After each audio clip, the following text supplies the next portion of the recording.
Mrityos Mukshiyamamrita Om Urvarukamiva Bandhanam Mrityos Mukshiyamamrita Om Triambakam Yajamahe Sugandhim Pushtivardhanam Urvarukamiva Bandhanam Mrityos Mukshiyamamrita Om Triambakam Yajamahe Sugandhim Pushtivardhanam Urvarukamiva Bandhanam Mrityos Mukshiyamamrita Om Triambakam Yajamahe Sugandhim Pushtivardhanam Urvarukamiva Bandhanam Mrityos Mukshiyamamrita Om Triambakam Yajamahe. Boa noite, Namastê, Harion, saudações. Sugandhim Pushtivardhanam. Todo mundo me ouvindo bem? Como é que tá o som? Tá legal?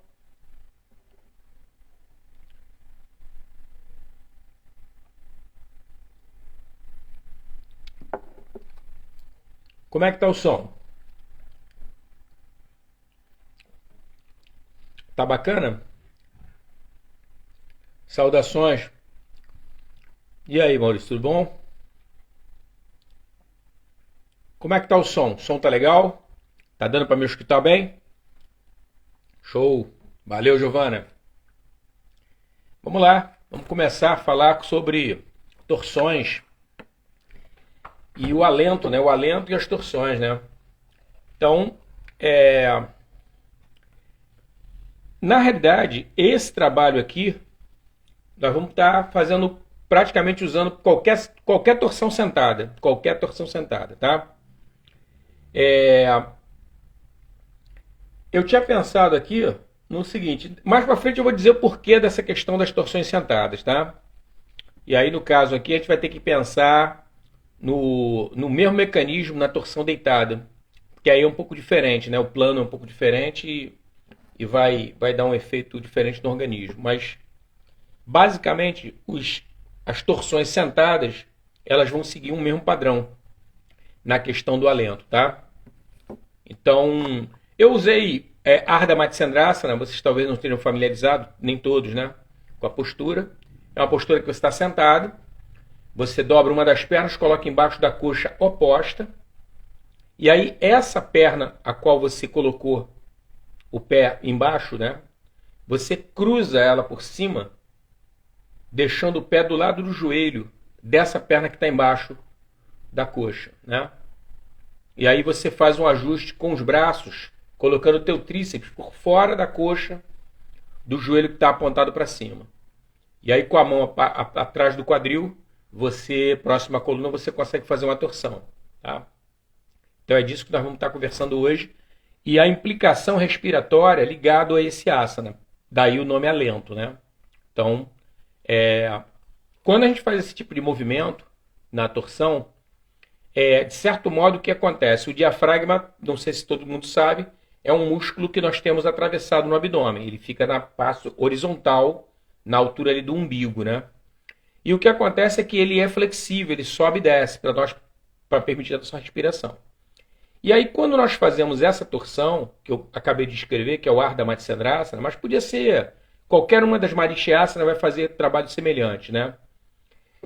A coxa vai fazer uma pressão em cima do abdômen, né? Esmagando as vísceras. E aí, o que acontece? De certo modo, toda torção vai deixar o nosso tórax um pouco torto, um pouco desarrumado, né? Um pouco desalinhado. Então, o que acontece? Essa pressão em cima do abdômen vai fazer com que haja uma resistência dessa musculatura e dessas vísceras em relação ao esforço que eu estou fazendo muscular, né? E aí essa resistência ela vai diminuir, obviamente, depois de um determinado período, um período respiratório. Você vai fazendo as respirações e essa resistência vai diminuindo, tá? Então a torção ela vai fazer aquela deformação torácica, como eu falei, e ela vai criar um tipo de respiração muito específico, específico, por causa dessa deformação e por causa da pressão submetida, tá? Agora, o que tem de mais importante aí, como nós estamos falando em cima da respiração, é, de certo modo, uma sincronização da respiração com a intensificação progressiva do asana, tá? Não sei se ficou claro isso. Nós vamos ter que harmonizar nossa respiração, mas visando uma evolução da própria postura. É disso que nós estamos conversando, tá? Então, em todas as torções, é essencial que você enrosque a coluna, começando de onde? Da base, do sacro. Então você está sentado, ali tem os ossos isquios, namastê. E a partir dali, daquela base, é que você começa a fazer todo o processo de torção, tá? Então esse começo da base, da coluna, ela vai se envolvendo aos poucos, mas ela vai envolvendo toda a coluna, passo a passo. Ela vai do sacro, vem na lombar, vai na torácica até chegar na cervical, tá? Então é por etapa. A cada etapa você vai fazendo, tendo uma consciência corporal maior da musculatura das costas e vai conseguindo torcer cada vez mais. E o que acontece é o seguinte, essa questão da consciência corporal é uma coisa importante, porque olha só, na torção nós não estamos vendo. A musculatura das costas está aqui atrás. Então quando você não vê, o teu trabalho de percepção ele se torna um pouco mais difícil, né? Porque os olhos nos ajudam muito nesse sentido, de você perceber, sentir a tensão na musculatura. Nas costas você não tem essa referência visual. Então vai ser pura sensibilidade, né? No sentido de você torcer o sacro, a lombar, a torácica, até chegar na cervical, tá? Fazendo realmente um enroscado na coluna, tá? Essa que é a ideia. E aí, o que acontece?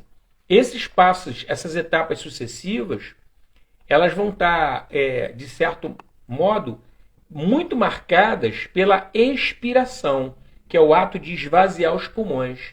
Por quê? Lembra que eu falei no início que há uma certa deformação no nosso tórax, fruto da torção, e que, quando eu faço a torção, eu imponho uma certa pressão nos órgãos do abdômen, onde eu citei até a questão do diafragma, mas tem as vísceras, tem os intestinos, o estômago, está tudo aqui nessa região. Então o que acontece? O que vai me dar espaço é a expiração, é o esvaziamento.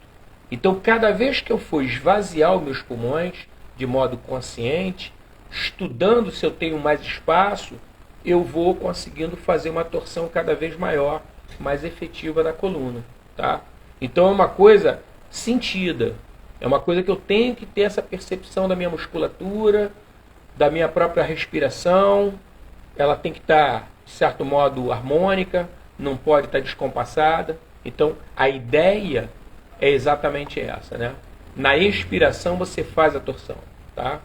E aí, vê bem, tem um outro aspecto importante, que durante o processo da inspiração é adequado que nós fiquemos imóveis e que nós consigamos interiorizar o processo, tá? Esse processo de imobilização, tá? É exatamente no momento da inspiração. É um momento rápido, não é um momento lento, é rápido. Você inspirou, você interioriza. Aí quando você expira, você torce, você tenta ganhar um pouco mais de espaço, tornar um pouco mais possível e completo esse movimento da torção, tá? Então em cada expiração é adequado que você use o que? A alavanca de suporte. Qual é a nossa alavanca de suporte numa postura sentada? geralmente é o nosso braço.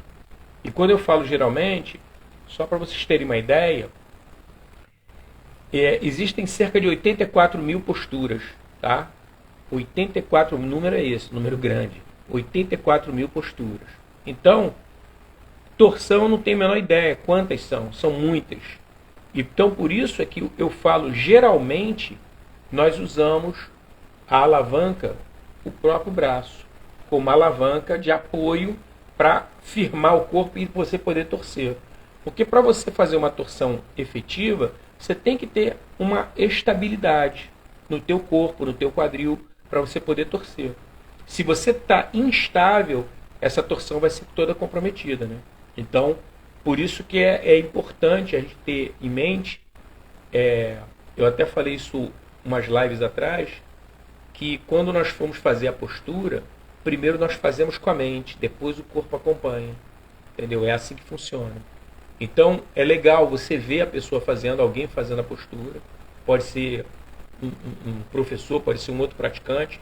Você vê a pessoa fazendo a postura e aí você desenha esse padrão que foi mostrado para você para ajustar no teu próprio corpo. Então é como se o teu corpo fosse entrar num gabarito, entrar numa forma, tá? E se ajustar. A forma é o que? É o asana, é a postura, aquele modelo de postura. E aí você vai fazer o que? Você vai procurar se ajustar ali dentro. Você sabe qual é o ideal agora, em termos de posicionamento corporal, onde botar as mãos, os pés, o quadril, a coluna. E aí o que acontece? Você tenta se ajustar ali dentro. A ideia é essa. E aí, o ficar imóvel é extremamente importante, no sentido de você introjetar, isso foi uma coisa que eu falei até na live passada, você introjetar em você o arquétipo correspondente a esta postura que você está fazendo. Tá? Na época, eu acho que eu falei até, na live passada, acho que eu falei da postura do guerreiro, de Virabhadrasana, né? Eu acho que foi Virabhadrasana 2 que eu estava falando. E o que acontece? Quando você traz essa ideia do guerreiro, no bojo da postura, vem esse conceito do arquétipo, né? Então você vai se capacitando, à medida que você vai praticando, para lutar pelas suas coisas, né?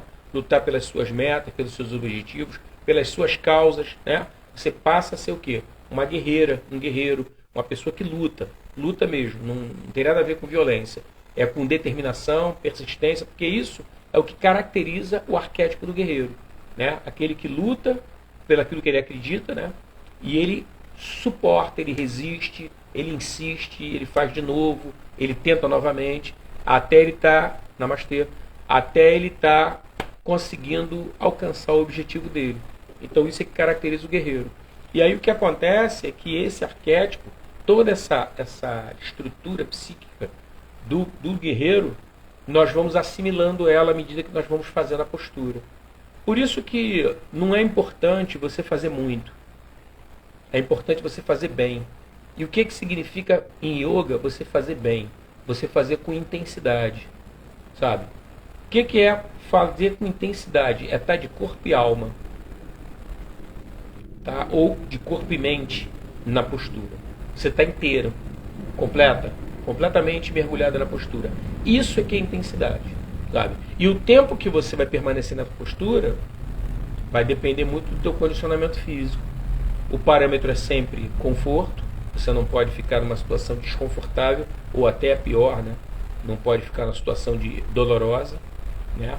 E quanto mais tempo você conseguir se manter na postura, mais essas linhas de energia que estão ligadas ao asana vão atuando em cima de você e da tua psique, em cima do físico e do corpo de energia. Então, o nosso mental vai se transformando, né? A nossa psique vai sendo transformada, influenciada por esse arquétipo, tá? Então, por isso que é bem interessante a gente estar conversando sobre isso, porque o yoga ele é uma ciência de transformação. E o que ocorre é que algumas coisas que nós hoje não fazemos, daqui a um tempo, praticando adequadamente, nós começamos a conseguir fazer. E aí você fala assim, caraca, meu, eu não conseguia fazer isso, porra, e agora estou fazendo, sabe? Então, essa presença do arquétipo é muito forte na questão do asana, tá? Então, é uma coisa que a gente tem que estar bem atento. Agora, uma coisa que é importante nós chamar a atenção de vocês, né, é o seguinte: quando nós estamos fazendo o trabalho da torção, deve ocorrer, de certo modo, na expiração, a cada nova expiração, um extravasamento indo para cima, fazendo com que nós consigamos um pouco mais de espaço em termos de respiração. Tá? Então, à medida que você não só torce, você torce e cresce, tá? A ideia é essa, né? De você fazer uma espiral para cima. Tá? Então, essa consciência também de ganhar espaço entre as vértebras é uma coisa importante, porque você ganha espaço e aí você torce. Então, no momento da inspiração, como eu falei, você introjeta, você se interioriza na inspiração, que é o momento em que você vai ganhar espaço, afastando uma vértebra da outra, impulsionando tua coluna para cima. E aí, no momento da expiração, é que você efetiva a torção. Tá? E tem um detalhe, isso é uma coisa importante, olha só. Não adianta apenas eu torcer. Eu tenho que torcer e manter. Por isso que é muito adequado que, ao fazer a torção, você faça devagar, como se você estivesse estudando a tua possibilidade. Até onde eu posso ir? Até onde eu tenho conforto? Até onde eu tenho controle sobre essa situação? Tá? Então, na hora da execução, você leva para cima e devagar você torce. E você sente.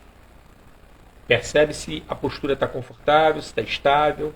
Tem que ter essa percepção. Tá? Isso é importante. Muito importante mesmo. Então, nessa questão da torção, uma coisa que nós temos que ter muito cuidado é com a nossa cervical, que é essa região do pescoço. Tá? A lombar, um pouco acima do saco, essa região lombar, as vértebras ali são maiores, o calibre dela é maior, o diâmetro é maior. Então são vértebras que, de um modo geral, elas suportam mais peso e elas suportam mais movimentos mecânicos. Tá? Não tem tanta sensibilidade como a cervical tem. Então, na hora que você vai fazer a torção, é adequado que você perceba se a tua musculatura não está tensa a ponto de machucar para fazer a torção. E caso a pessoa às vezes tenha, por exemplo, vou dar um exemplo aqui, tá? Vamos imaginar uma pessoa, porque de um modo geral, quando você tem hérnia de disco, que é aquele deslizamento do disco intervertebral para um ponto, ou para a esquerda, ou para a direita, ou para trás, quando você tem esse deslizamento, é adequado que você não faça torção. Tá? É uma recomendação isso. Se tem hérnia de disco, não faz torção. Agora, vê bem, a nossa coluna ela tem 33 vértebras. Tá? Onde é que está essa hérnia? Isso a gente tem que ter em mente. Eu estava falando agora, recomendando sobre a questão da cervical. São as vértebras do pescoço. São 7 vértebras. Tá? Então, o que acontece? Se a minha hérnia de disco está no pescoço, eu tenho que ter apenas cuidado de não girar minha cabeça. O meu cuidado tem que ser esse. Agora, se eu do pescoço para baixo eu não tenho hérnia, eu posso fazer a torção sem problema nenhum. Basta eu ficar o tempo todo olhando para frente. Então, por exemplo, ó, eu estou aqui. Ó, se o meu tórax está girando, ó, minha cabeça vai junto. Eu estou fazendo aqui a torção, ó, mas não na cervical, só da torácica para baixo. Então você pode estar fazendo dessa maneira, tá? Pode estar fazendo dessa maneira, caso a hérnia de disco seja na cervical. Aí você tem que ter esse cuidado para não girar a cabeça e fazer do pescoço para baixo, você faz a torção normal, tá? Agora, uma coisa que você tem que procurar investigar, que é muito importante, tá? Para a saúde da sua coluna e para a tua progressão e permanência na tua prática de modo adequado. Olha só.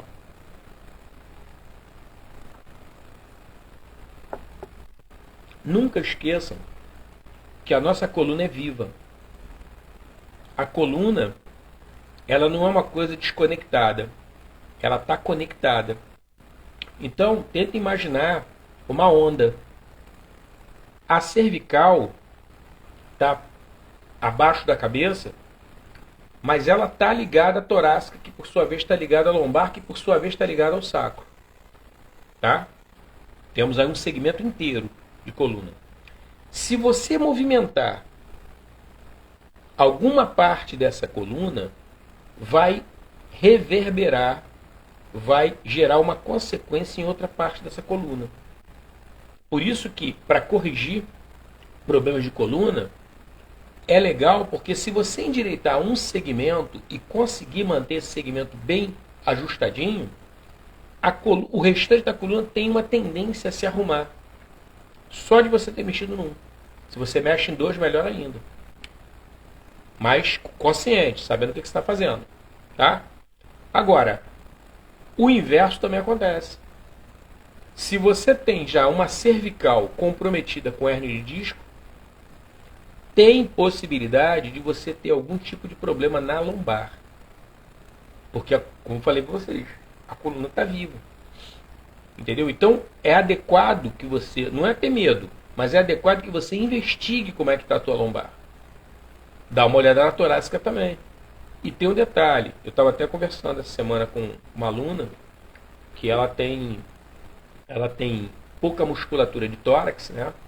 Principalmente da musculatura das costas, e ela tem uma tendência a uma escoliose, ela já tem uma certa escoliose.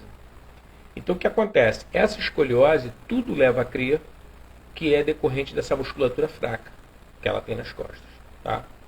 Então, um trabalho que pode e deve ser feito por todo mundo, quem tem musculatura forte ou fraca, porque ele é um trabalho muito bom e isométrico. O que quer dizer? Isometria é um trabalho de igualdade, você não tem alavanca, você não tem desequilíbrio ali.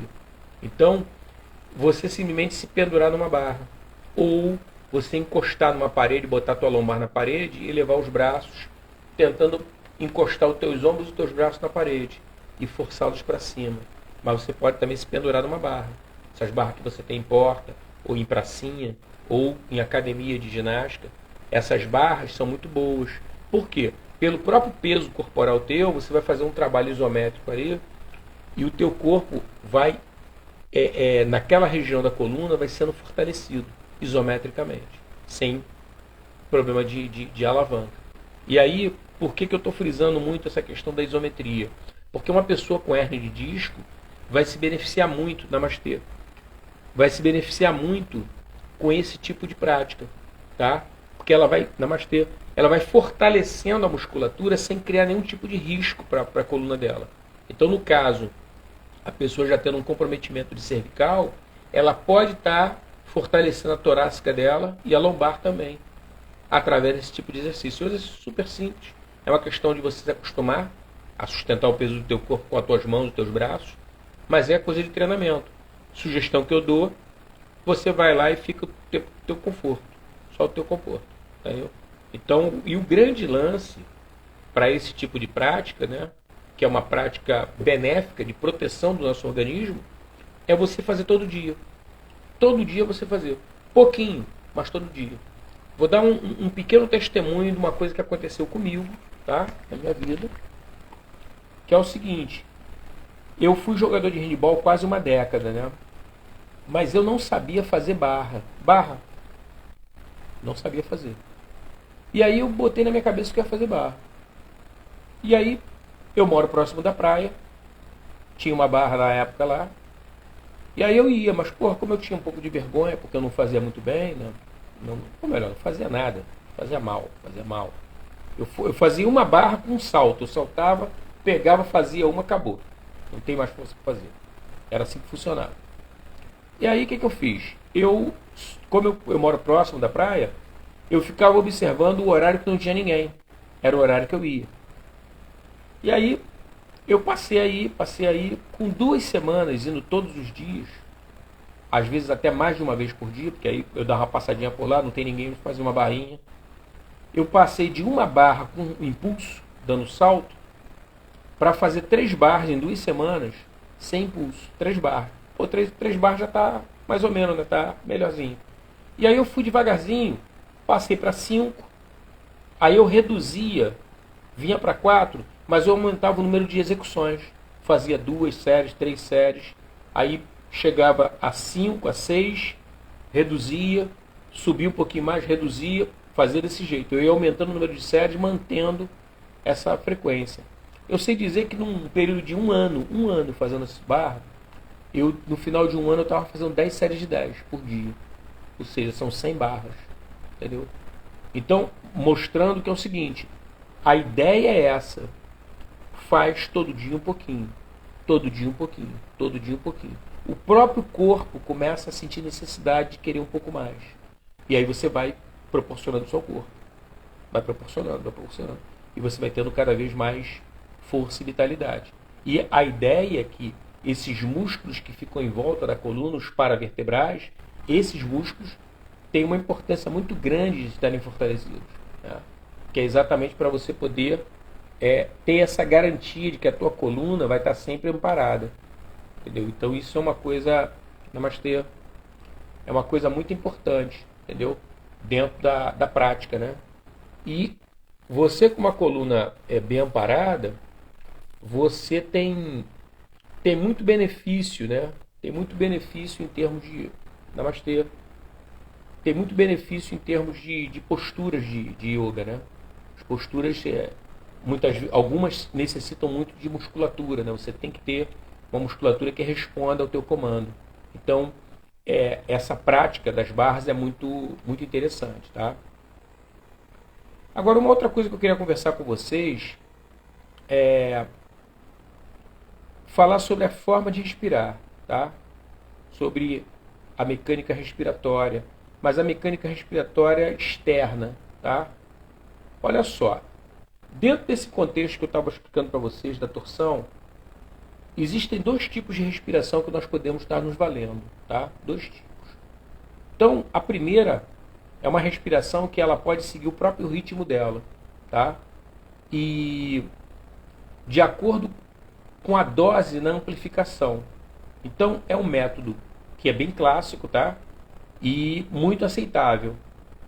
Então, essa forma de respirar é que durante a execução do asana, você nunca deve perder de vista a respiração. Tá? Só que essa talvez seja a maior dificuldade desse tipo de método, de procedimento.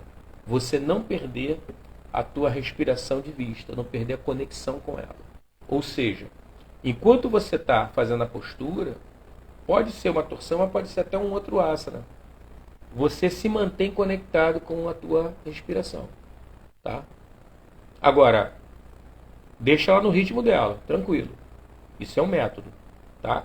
O segundo método, ele também é simples, tá? E também é eficaz. Qual é a ideia aqui? Nesse segundo método, a ideia é nós criarmos uma igualdade, né? E igualarmos rigorosamente a duração da inspiração e da expiração. Então, o ar que entra e o ar que sai na mesma quantidade. Então, se o praticante ele começar a pretender a proceder dessa forma, né, tentando equilibrar o mais exato possível a duração do movimento respiratório, que é o movimento de inalação e exalação, então automaticamente a nossa atenção vai permanecer aonde? Na respiração, o tempo todo. Enquanto você estiver no asana, você está atento à respiração. Então você vê que os 2 métodos, por vias diferentes, eles chegam no mesmo lugar, entendeu? Que é a plena atenção. E você está presente onde está a postura, você está presente, você está ali participando. Você não deixa a respiração sem uma vigilância, sem uma observação, vamos chamar assim. Tá? Porque no primeiro método, você deixa ela totalmente solta, e no segundo você exerce um controle sobre ela. Né? Mas de qualquer forma, nas 2 situações você vai estar monitorando ela. E é legal porque a nossa respiração está sempre no presente. Eu não sei se vocês têm essa percepção. A nossa respiração está sempre no presente. Então, é legal essa metodologia, essa maneira de fazer a prática, fazer o asana, porque você mantém a sua mente o tempo todo onde é que você está. E é aqui, nesse momento, aqui agora, que você vai conseguir perceber os detalhes, as nuances, tanto externa, tá? Musculatura de superfície, quanto interna. Isso é muito importante. Entendeu? A pessoa às vezes começa a ficar angustiada de estar dentro do asana. Isso acontece. Então, por que muitas vezes dá angústia? Às vezes essa angústia não é nem física.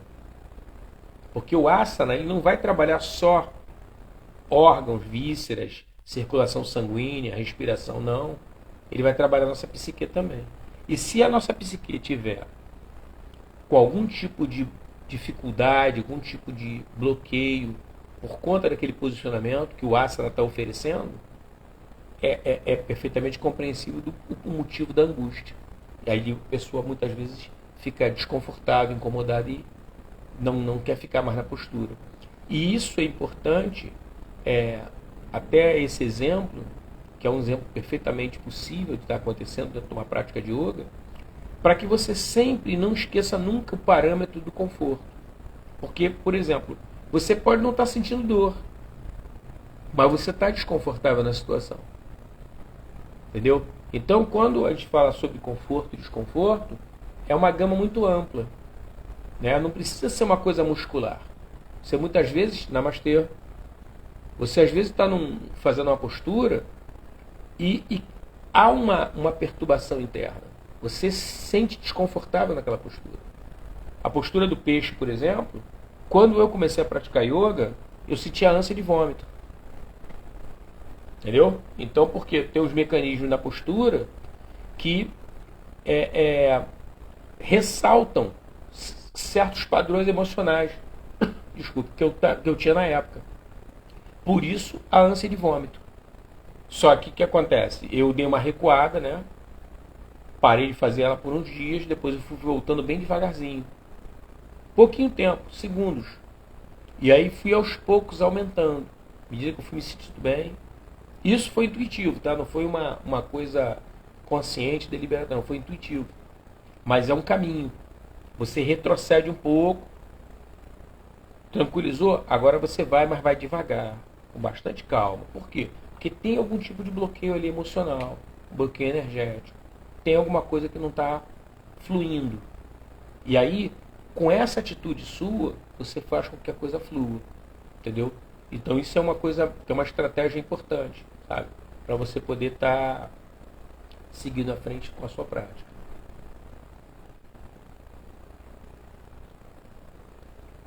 Agora, esse método que eu falei, de você equilibrar os dois movimentos respiratórios ao mesmo tempo, e ao mesmo tempo que você vai intensificando eles, vai criar uma exigência na nossa prática que a nossa respiração seja feita de modo mais lento, mais lentamente, entendeu? Então isso é uma outra coisa que vai ser um ganho dentro da prática. Você fazendo dessa maneira, você vai ter um ganho, né, de estar executando. E aí, aos poucos, nós vamos obtendo o quê? Uma respiração lenta, solta, equilibrada e também poderosa, tá? Então, ela vai trazer muita vitalidade e dinamismo para o nosso organismo. Agora, uma coisa que a gente tem que parar para pensar é que à medida que a respiração vai se tornando mais lenta e completa, esses ganhos de eficiência vão se apresentando. Então é muito importante também que eu fique atento a esse, namastê, eu fique atento a esse tipo de mudança, que é o ganho que eu estou falando, né? Que já é uma mudança. Só esse ganho já é uma mudança. Eu consigo uma respiração mais ampla, fico mais calmo dentro da postura, né? A minha mente não flutua tanto, porque tem gente que está fazendo a postura e está pensando num boleto que tem que pagar no dia seguinte. Só que a prática é agora, eu estou na prática de yoga. O dia seguinte, só amanhã. E eu não estou no banco, não adianta eu ficar pensando, não adianta, eu não vou pagar agora. Então, como manter a sua mente aonde está o seu corpo? A respiração é a solução. Lembra que eu falei para vocês ainda há pouco que a respiração está sempre no presente? A nossa respiração está sempre no presente. Então, toda vez que você perceber que a sua mente saiu de onde você está fazendo a postura, o que você faz? Conecta de novo com a respiração. Traz a sua mente para a respiração. Automaticamente ela já se envolve de novo na postura. Então a mente para de sair. Então essa prática de você não permitir que a sua mente saia é uma prática que é já o início de um trabalho meditativo. Então você está fazendo a tua prática de asana tão concentrada, que a sua mente não sai mais. Ela fica ali o tempo todo. E aí o que acontece? Quanto tempo durou a tua prática? Minha prática durou 40 minutos, minha prática durou 1 hora, 1 hora e meia, não importa. Esse foi o tempo que você ficou em estado meditativo, usando o asana. O asana te ajudando a você ancorar a tua mente e você permanecer. Entendeu? Então, essa prática do yoga, ela inevitavelmente vai estar levando a gente para a meditação. Inevitavelmente. Né? E isso vai trazendo um ganho muito grande, né? Entendeu? E aí, o que acontece? Existem algumas energias, existe uma energia chamada prana, né? E isso que eu vou falar para vocês agora é uma coisa só para efeito didático, para a gente poder ter uma compreensão. O prana, ele é único. Só que para efeito didático, ele recebe nomes diferentes pelas áreas do corpo que ele atua. Então, quando você está fazendo uma inspiração profunda, enchendo seus pulmões com ar, o que você está captando junto com o ar é prana. É o nome dado a essa energia, prana. Ela vai estar atuando nos pulmões e no coração. Tá? Se essa mesma energia, quando ela chega no nosso estômago, ela recebe o nome de samana. Mas é a mesma energia. Só que agora ela está atuando no nosso estômago. Tá? Se ela está atuando na circulação sanguínea do nosso corpo, ela recebe o nome de viana. Quando ela atua na nossa cabeça, ela proporciona muitas vezes o peso nas pálpebras, o bocejo, né? Aquela coisa do sono. Isso aí é Udana, é o nome que essa energia recebe. Tá? É a mesma energia, só que recebe nome diferente para você saber. Isso é muito útil, por exemplo, Namastê. É muito útil no Ayurveda, medicina tradicional da Índia, para você saber como é que está a questão da energia e em que área do teu corpo está sendo atuado. Entendeu? Então, pelo comportamento físico seu, o médico do Ayurveda ele detecta problemas de saúde que você tem. Tá? E quando ela está atuando, essa energia está atuando nos intestinos, ela recebe o nome de Apana. Tá? E aí o que acontece?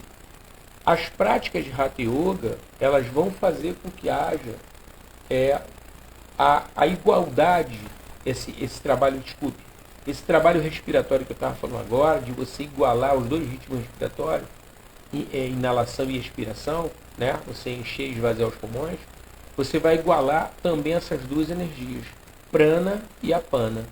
A que atua aqui no peito, nos pulmões, e a que atua nos intestinos. Tá? Então, isso é uma outra vantagem que esse método, né, de igualar facilita a manutenção e a duração das posturas. Tá? Então, um outro aspecto também que a gente pode estar chamando a atenção é sobre a imobilidade prolongada. Né? Eu tinha conversado na outra live sobre isso.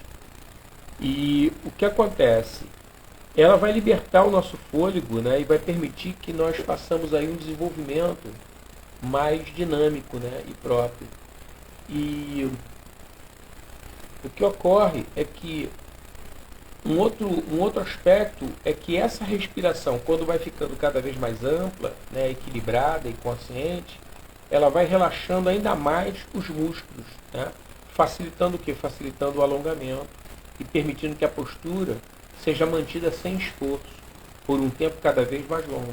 Então, há todo um trabalho de conspiração, né, no sentido de você obter cada vez mais ganho com a postura. E isso tudo regido pela respiração. Tá? Então, essa é a simplicidade que permite que que nós saibamos, né, exatamente como respirar em qualquer asana, tá? Em, em qualquer circunstância, tá? E dessa forma você pode fazer um trabalho sem risco, né? Sem ter um perigo. Porque o que acontece é o seguinte, tem pessoas que não gostam, né, de fazer práticas que envolvam pranayama, porque o pranayama ele segue um ritmo e como ele é um trabalho até mais energético do que o asana, ele, ele pode criar, se for mal feito, ele pode criar uma instabilidade maior na tua psique, entendeu? E nos movimentos mentais, né? Então, o pranayama tem que ser encarado com um pouco mais de cuidado, né? Um pouco mais de critério. Mas é lógico, geralmente uma pessoa que pratica bem asana, né? Que busca o alinhamento, né? Trabalha fortalecimento de musculatura e alongamento também, geralmente é um bom praticante de pranayama.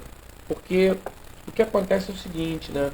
Quando você pensa na questão do asana, um asana bem construído, bem feito, dá um certo trabalho, né? Se você parar para pensar. Como qualquer coisa, né? Qualquer coisa na vida que você venha fazer, se você decidiu fazer com capricho, com cuidado, né? Observando os detalhes, vai dar um certo trabalho. Agora, tem a gratificação, né? Hoje mesmo eu estava conversando com uma aluna, ela tem um problema de sinusite, de alergia, né? Então ela está passando esse período agora do inverno, sente muita dificuldade, né? O nariz congestionado, cabeça pesada, dolorida, e eu estava conversando com ela sobre o trabalho de limpeza, né? Que é feito, chamado Jalanete, é uma lavagem nasal. Você usa um instrumento chamado lota, né? Um lavador nasal, mas você tem que fazer depois da lavagem nasal um trabalho respiratório que é chamado de Kapalabhati. Kapalabhati é uma purificação através de um ritmo, né, respiratório. E aí você faz a secagem das narinas. E aí eu estava explicando para ela o seguinte, quando eu comecei a praticar yoga, eu tinha sinusite, eu sentia dor aqui na testa, sentia dor aqui nas maçãs do rosto, né? Essa região zigomática. E é tudo inflamado, né? Tudo inflamado. Tanto que quando eu bebia água, uma água gelada, um refrigerante gelado, alguma coisa gelada, eu já sentia logo a dor, uma pontada, já era o processo de inflamação. E aí o que eu fiz? Eu comecei a praticar yoga, e aí eu aprendi sobre Kapalabhati, né? E também sobre a lavagem nasal, a lota, né? Aí eu comecei a praticar todo dia, eu praticava todo dia. Eu fazia a lavagem nasal primeiro, né? No próprio banho, fazia Kapalabhati logo depois, ainda no próprio banheiro, fazia Kapalabhati, secava as narinas. Aí depois eu ia para o sol, eu como tenho sempre o cabelo muito curto, eu ficava no sol em 20 minutos, minha cabeça já estava bem quente, né? E aí eu fazia no sol Kapalabhati, e aí, à medida que eu fui fazendo ao longo dos dias, né, a secreção vai saindo muito, com cores variadas, né? Aquilo vai. Só que eu percebi isso, depois de uns 20 dias, fazendo todo dia, o muco começou a mudar de cor, né? Ficou cada vez mais transparente, entendeu? E aí eu fiz mais ou menos uns 30 dias direto. E nunca mais tive problema de sinusite, quer dizer, desinflamou tudo. Então, é um trabalho que vale a pena, né, você fazer, né? E você fortalece tanto o teu organismo que você fica meio imune à alergia, essas coisas assim, você deixa meio que isso para trás, né? Mas então, foi um trabalho que eu estava explicando para ela que realmente valeu muito a pena, né? E vale, né? E vale. Porque os criais, eles têm essa característica de fazer limpezas, né? Pode ser limpeza física, mas também emocional. E para nos trazer para uma estabilidade, né? E aí você precisa fazer criar sempre? Não. Se você fez uma limpeza grande, né? E você agora já tem um outro ritmo de vida, a nível de alimentação, a nível de emoção, né? A nível de estresse, você tem um outro ritmo, você não precisa ficar fazendo criar todo dia, você pode fazer eventualmente, uma vez por mês, a cada 2 meses, entendeu? Fazer uma limpeza. Ou pode ficar até anos sem fazer. Né? Não há nada que impeça. Porque uma vez que você adquiriu a sabedoria de como se conduzir, você já não tem necessidade de ficar fazendo o criar. O criar ele tem uma finalidade mesmo de fazer algumas correções, né? Alguns ajustes.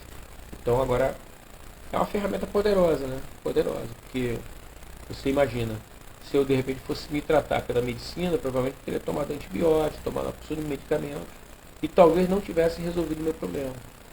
Meu problema foi resolvido mecanicamente mesmo. Lavagem nasal e fazer trabalho respiratório. Então, uma coisa caseira, né? Custo nenhum praticamente. Só o banho aí, a água, o sal que usa na lavagem nasal, no Dialanete. Então foi uma coisa bem tranquila. Né? E eu fui fazendo na curtição, todo dia, brincava um pouquinho, todo dia a cabeça estava um pouco mais leve, e assim eu fui fazendo. E quando eu vi já estava bem, estava sem mais a questão da sinusite, né? Rinite, essas coisas todas desapareceram. Então, valeu muito a pena. E queria perguntar a vocês isso, né? Porque eu queria conversar com vocês sobre o alento e a torção. Eu trouxe para vocês aqui alguns cuidados, né? Umas observações. Queria saber se vocês têm alguma pergunta, querem perguntar alguma coisa, ficaram com dúvida em algum aspecto. Pode escrever aí, perguntar, que se estiver dando meu alcance, com o maior prazer eu respondo.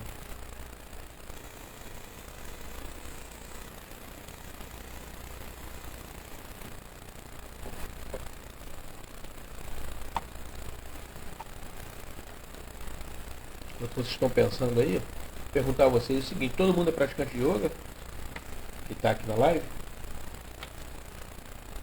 O pessoal gosta, mas não está praticando ainda.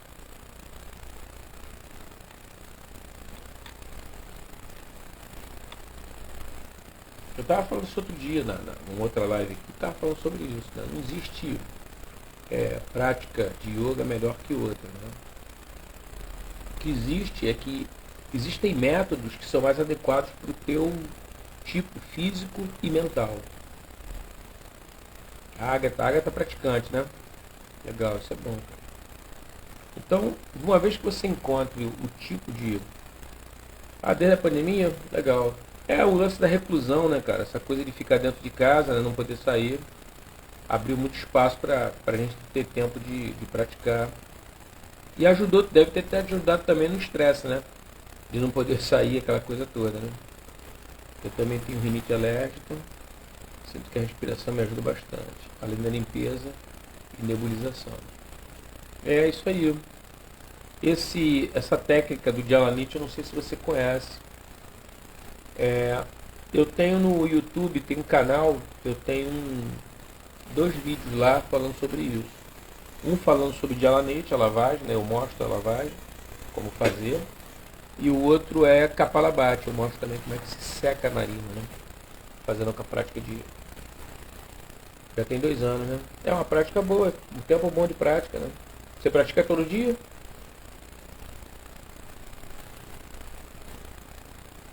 Saudações, Vladimir. Namastê. A Agatha pratica todo dia, não?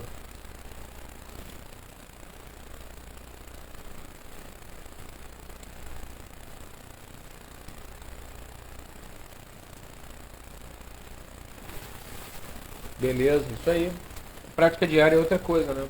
É outra coisa. Muitas dores você não sente. Até o próprio gerenciamento de estresse, né? Dos aborrecimentos, das coisas que surgem, né? Os problemas. Fica bem melhor para gerenciar, né? Então é uma coisa que tem que realmente se dedicar. Legal aí. Meditação é muito importante, cara. Muito importante. Tirar um horário para meditar. E é aquele caso, né? As pessoas às vezes ficam meio encucadas, porque me perguntam bastante sobre isso. Pô, Maristela, eu vou meditar em quê, cara? Medita em qualquer coisa. Mas eu não consigo esvaziar minha mente. Eu falei, mas não é para esvaziar não, cara. É só fixar em alguma coisa, cara. Pode ser na lua, no sol, um sentimento, né? Amor, compaixão. Pode ser qualquer coisa. Então, é legal isso, né?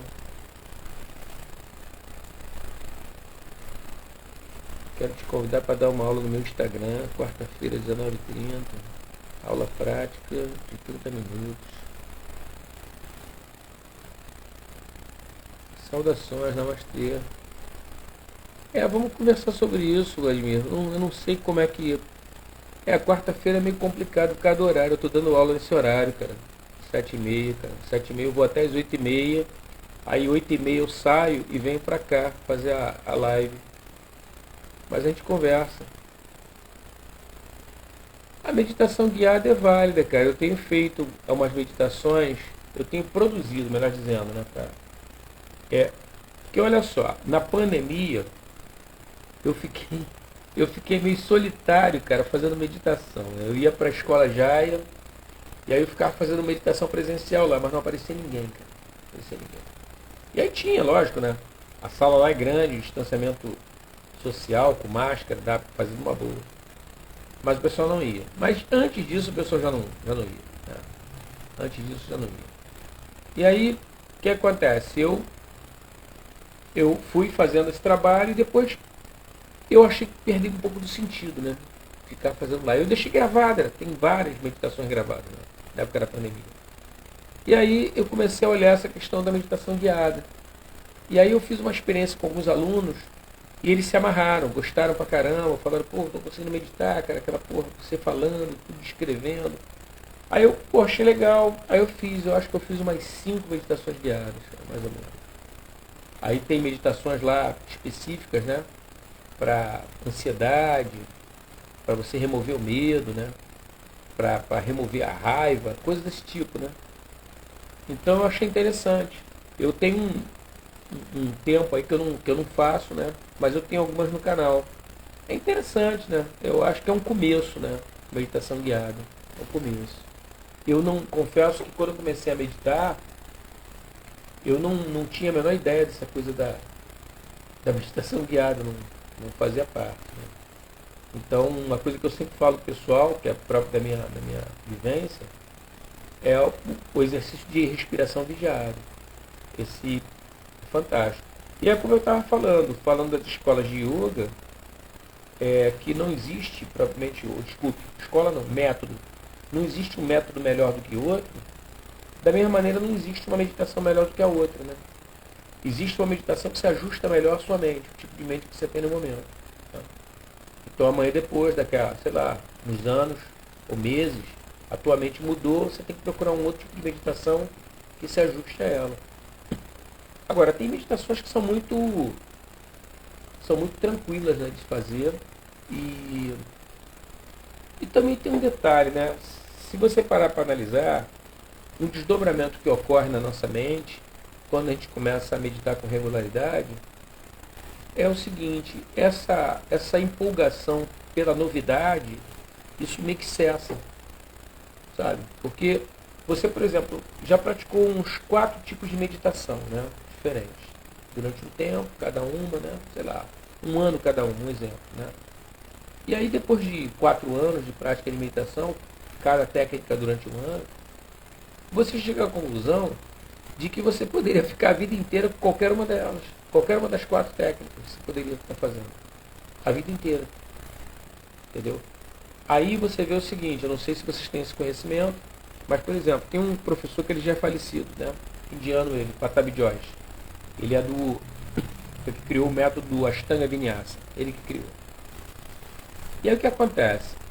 O Patabi Joyce, ele tem alunos que praticavam com ele ainda vivo, né? Já tem uns anos que ele morreu.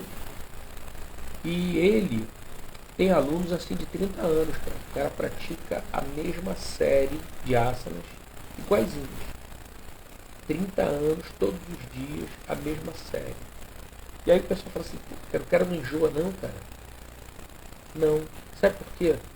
Essa série de asanas que ele faz, no primeiro momento, eram asanas, eram posturas.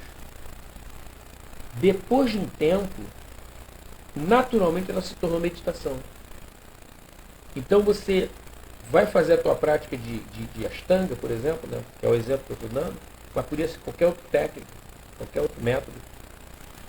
Você fica 1h30 na tua prática, ou 2 horas na tua prática, na realidade você fez uma meditação só que dinâmica.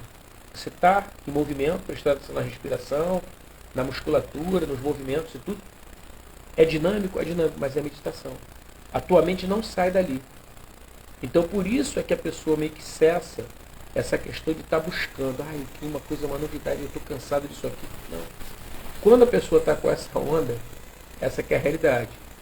Ela ainda está com a mente agitada e não está conseguindo ainda entrar no processo meditativo. Então ela sente necessidade de uma novidade. Algo que possa ser melhor do que o que ela está fazendo. Só que quando você entra num estado de estabilidade mental, próprio da prática da meditação, a meditação vai te levar para isso. Tá? Mas precisa de um pontapé inicial, um esforço inicial. Você meio que cessa em relação a isso. Entendeu? Tipo, por exemplo, você está usando uma camiseta? Legal. Tá boa? Confortável? Pô, confortável. Está me protegendo o corpo? Tá legal. Pouco importa a cor, pouco importa o fabricante, pouco importa. Você sentiu, o teu parâmetro é o bem-estar. Você, não, tá legal comigo, tô bacana. Então, se você domina uma técnica de meditação e se sente bem com ela, qual é a necessidade de você procurar outra? Se você parar para analisar, não faz muito sentido, né? Entendeu? Aí sim, é legal que uma vez que você domina a técnica meditativa, você aprofundar essa meditação. Tem a ver com o que eu estava falando na live agora sobre os asanas. Você, quanto mais tempo você conseguir ficar na postura, melhor.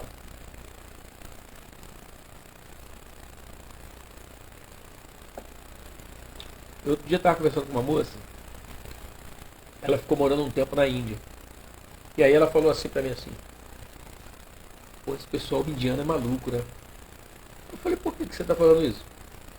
Ele falou, pô, tinha um cara praticando yoga na rua. E aí?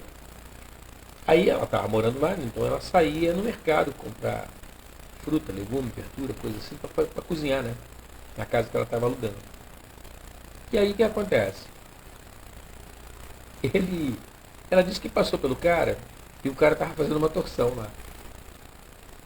Ela foi lá, comprou e tudo, voltou. Ela deve ter levado uns 10 ou 15 minutos, cara. Voltou, o cara estava na mesma posição. Não tinha mudado nada, feito uma estátua naquela torção. Entendeu? Então é isso. Ele, naquele momento que ele está fazendo a torção, ele naturalmente entra num estado meditativo. E fica. E aí você fala assim, pô, Alexandre, mas 15 minutos, cara? Um exemplo, tá? 15 minutos. Sim, se você está acostumado a fazer 1 minuto para cada lado na torção, 15 minutos é muito. Mas esse cara provavelmente, um mês atrás, ele estava fazendo 14 minutos. Então esse mês com 15, porra, para ele não interfere em nada. Entendeu? Então é uma coisa quase que natural. E isso é uma coisa que eu converso muito com o pessoal, com os alunos, no sentido do seguinte, de você conseguir horário para as coisas. Porque o tempo, ele é um só. Não existe negócio de tempo mais curto ou mais rápido, mais lento ou mais rápido. Não existe isso. O tempo é o tempo. A questão toda é a nossa escala de prioridade. Por exemplo, eu viro e falo assim, eu não tenho tempo para ler. Não tem não? Por quê? Porque você está fazendo outras coisas, cara, que você acha interessante. Você de repente está vendo vídeo no Instagram, está vendo vídeo, sei lá, no Facebook, no YouTube. Por isso você não tem tempo para ler. Agora, se você diminuir o número de vídeos que você está vendo, cara, você com certeza vai conseguir ler umas 3, 4 páginas de um livro que seja interessante para você. Então, é tudo uma questão de prioridade. Então, você perde muito tempo, às vezes, fazendo determinadas coisas que não trazem um ganho significativo para a tua vida. E aí é uma questão de escolha, né? Parar e falar, não, eu quero adquirir isso aqui, eu quero adquirir esse conhecimento. Por isso que eu vou ler esse livro aqui, eu me proponho a ler. Todo dia eu leio 2, 3 páginas e a coisa vai, entendeu? Então, é uma disciplina interna, né? Uma questão de você querer e poder fazer. É por ali. Então é interessante essa jogada do tempo, né? Esse jogo ligado ao tempo, né? Que as pessoas falam para mim isso, né? Ah, tudo está acontecendo muito rápido, nós estamos em dezembro quase, quase é Natal já. Eu não sinto isso, cara. Eu não sinto isso. Eu talvez seja pela prática do yoga, de você viver tão intensamente as coisas que você está fazendo, que eu não sinto essa história do tempo passar rápido. O dia para mim tem 24 horas, cara. Tá? Então não tem essa percepção. Tá? E agora é lógico, né? Hoje eu não sou uma pessoa agitada como eu já fui no passado. Sabe? Eu faço as coisas com mais calma. Eu planejo muito antes de fazer qualquer coisa. Então isso também muda, né? As pessoas, de um modo geral, elas são impelidas a isso, né? A nossa sociedade é muito acelerada. Então, as pessoas chegam no lugar e já querem dominar uma coisa que você precisa, às vezes, de uma década para poder dominar aquilo ali. Como é que se faz isso? Então não faz, cara. Tem que ir lá todo dia, durante 10 anos, para você dominar aquilo ali. Eu aprendi que meditação e yoga, mesmo que seja praticado em 5 minutos, é melhor que não praticar. É verdade, é verdade, é verdade. Você tem toda a razão. É melhor praticar pouco. Eu tava até no retiro agora, um retiro de inverno, que nós fizemos agora dia 22 e 23 de julho, lá em Vrajabune. Eu estava conversando com uma ex-aluna, né? Essa moça foi minha aluna, depois ela fez o curso de formação, né? Se tornou professora de yoga. E ela estava falando comigo isso, eu estava batendo papo, ela falou assim, pô, cara, eu tô com dificuldade para fazer minha prática, né? Pô, dou aula para os alunos, mas eu tenho outras coisas para fazer. Tudo, porra. Ela perguntou, cara, como é que você faz? Eu falei, ó, cara, olha só, eu procuro usar, basicamente, uma coisa muito primitiva, né? Que alguns professores não usam, mas eu gosto de usar, que é saudação ao sol. Surya Namaskar. Então você pode fazer a saudação ao sol, uma prática curta, se você vai trabalhar com outros asanas. Mas você pode transformar a prática da saudação ao sol na tua própria prática. Entendeu? Então, em vez de você fazer, sei lá, 3 vezes, você pode fazer 9 vezes, 12 vezes uma saudação ao sol. Você está fazendo a prática de asanas ali. Vários asanas. Né? E foi o que eu falei para ela. Eu falei assim, olha só, tenta praticar, tá mais ou menos, Agatha, dentro do que você falou. Tenta praticar dentro do tempo que você dispõe. Pô, só tem meia hora. Cara, pratica 20 minutos, faz 10 minutos de relaxamento. Tá ótimo.